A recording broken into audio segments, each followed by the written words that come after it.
तो सीरीज का पहला एपिसोड शुरू होता है चार दोस्तों को दिखाते हुए और ये दोनों ही कपल थे।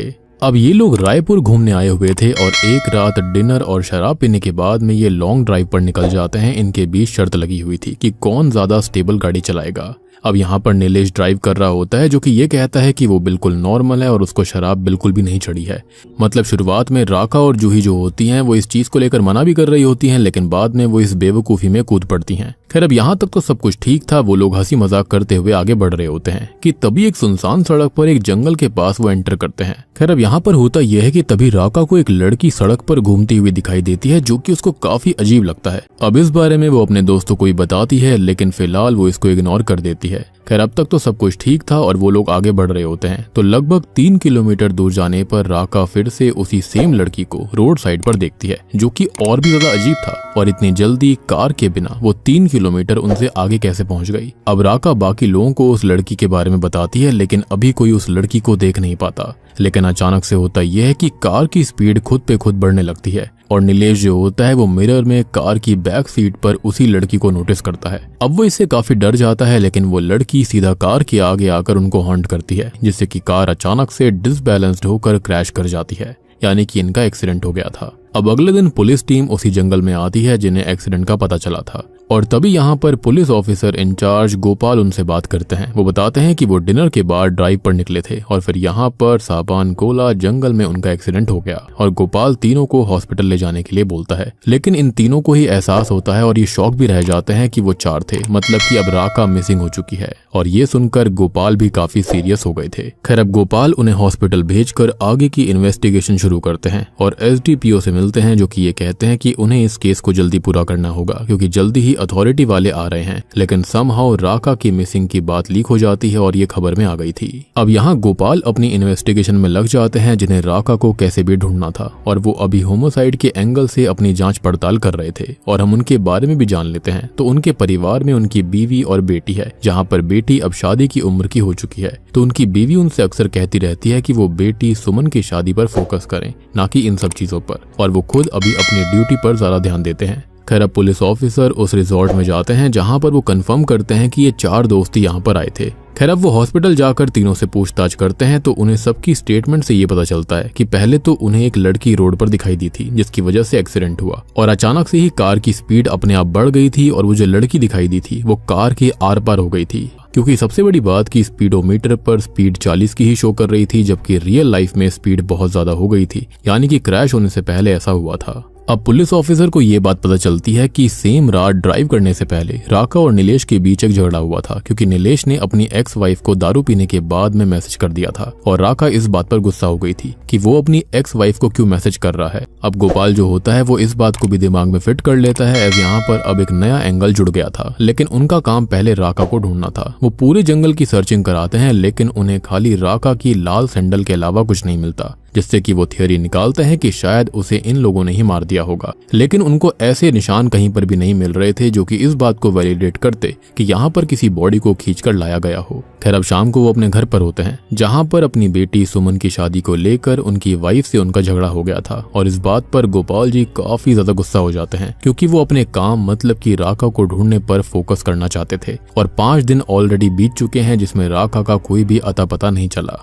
सेम नाइट राका के माता पिता उनसे मिलने आते हैं जो कि राका को ढूंढने की बात कर रहे होते हैं, जिनसे वो वादा करते हैं कि वो कैसे भी करके उसे ढूंढ लेंगे। और अब हम जंगल के एक गहरे पिट को देखते हैं, यानी कि गड्ढे को देख पाते हैं, जहां से राका बाहर आती है, लेकिन उसके हाव भाव और स्वभाव बिल्कुल ही बदल गए थे, जिसके साथ पहला एपिसोड यहीं पर खत्म हो जाता है। अब दूसरा एपिसोड शुरू होता है जंगल में मीडिया और पुलिस की भीड़ को दिखाते हुए, जो कि राका के मिलने की खबर से यहाँ पर इकट्ठा हो चुके थे। गोपाल भी अपनी टीम के साथ यहाँ पर आते हैं और हम जान पाते हैं कि राका पूरे 5 दिन बाद मिली थी। अब ऑफिसर गोपाल राका के पास जाते हैं जो कि पूरी तरह से कीचड़ में सनी हुई थी, जंगल में अकेली गुमसुम चुपचाप बैठी थी, जिससे वो पूछते हैं कि क्या वो राका सेन है। अब ऑफिसर गोपाल उसकी गवर्नमेंट आईडी से उसके फेस को मैच करते हैं तो कंफर्म हो जाता है कि वो राका ही थी। और अब तभी गोपाल को उसके सीनियर कॉल करके कहते हैं कि वो जल्दी से राका को हॉस्पिटल भेजे और आगे की अपडेट वहां से बताए। सबसे वियर्ड बात ये थी कि उसके साथ आखिर ऐसा हुआ क्या था कि वो तो राका सेन थी, लेकिन उसने सर हिलाकर मना क्यों कर दिया। खैर अब यहाँ पास में ही एक गड्ढा भी था जहाँ से राका बाहर आई थी, तो गोपाल उसे चेक करने जाते हैं, जिनको उस पिट के अंदर एक बहुत लंबी गुफा दिखाई देती है, जिसके अंदर वो थोड़ी दूर तक जाते हैं और हम उनके पीछे एक मिस्टीरियस लड़की को खड़ा पाते हैं। अब तभी हमें राका को हॉस्पिटल में दिखाया जाता है जहाँ पर गोपाल और राका के माता पिता उसके साथ ही थे, लेकिन यहाँ पर वो एकदम बिल्कुल चुपचाप बैठी हुई थी। अब ये लोग उससे पूछते भी हैं कि राका हुआ क्या है, तो वो कुछ भी रिएक्ट नहीं करती, लेकिन गोपाल बार बार पूछते हैं कि उसके साथ उस दिन क्या हुआ था। तो अब वो अचानक से चिल्लाने लगती है और कहती है कि वो राका नहीं है, जिस पर डॉक्टर ये कहती है कि शायद से राका के सर पर चोट लगी है जो कि गिरने की वजह से हुआ होगा और वो मेंटली काफी डिस्टर्ब लग रही है, तो अभी उससे ज्यादा पूछताछ ना करी जाए। खैर अब ये सभी लोग बाहर निकल जाते हैं, लेकिन राका को एक अलग सी धुन सुनाई दे रही थी, तो वो बेड के नीचे देखती है जहाँ पर उसको वही लड़की दिखाई देती है जिसको देखकर वो बिल्कुल मुस्कुराने लगी थी। अब रात में हम नीलेश को देख पाते हैं जिसे राका की खबर मिलती है और गोपाल भी उसे कॉल करते हैं कि अगले दिन वो उनसे मिलने आए। अब इसी बीच राका के पिता भी गोपाल को कॉल करके ये बोलते हैं कि वो राका के दोस्तों यानी कि नीलेश और बाकी दोनों पर पुलिस केस कर दें, जिसकी वजह से उनकी बेटी की ऐसी हालत हुई। जिस पर गोपाल उनको समझाते हैं कि वो ऐसा ना करें, अपना दिमाग ठंडा रखें और पहले राका को ठीक हो जाने दें, अदरवाइज किसी के ऊपर बिना सबूत के पुलिस केस कर देना ठीक नहीं था। तभी हॉस्पिटल के अंदर राका को दिखाया जाता है जो कि सो रही थी और अचानक किसी की आहट से वो जाग उठती है, जो कि अभी होश में है, मतलब कि अपने सेंसेस में है। जिसे वो लड़की दिखाई देती है, जिससे डर कर वो फिर से जोर जोर से चिल्लाने लगती है, लेकिन जब नर्स उसे देखने आती है तो वो लड़की गायब हो गई थी और राका फिर से वैसी हो जाती है, मतलब कि वो फिर से पोजेशन जैसी स्टेट में चली गई थी। अगले दिन राका से मिलने नीलेश और गोपाल हॉस्पिटल आते हैं, जो कि कॉरिडोर में उसके बारे में थोड़ी बहुत बात कर रहे थे कि सापानकोला से आने के बाद में वो बदल सी गई है और क्या ही हुआ होगा, जिनकी बातें एक बूढ़ा व्यक्ति सुनकर थोड़ा परेशान हो जाता है।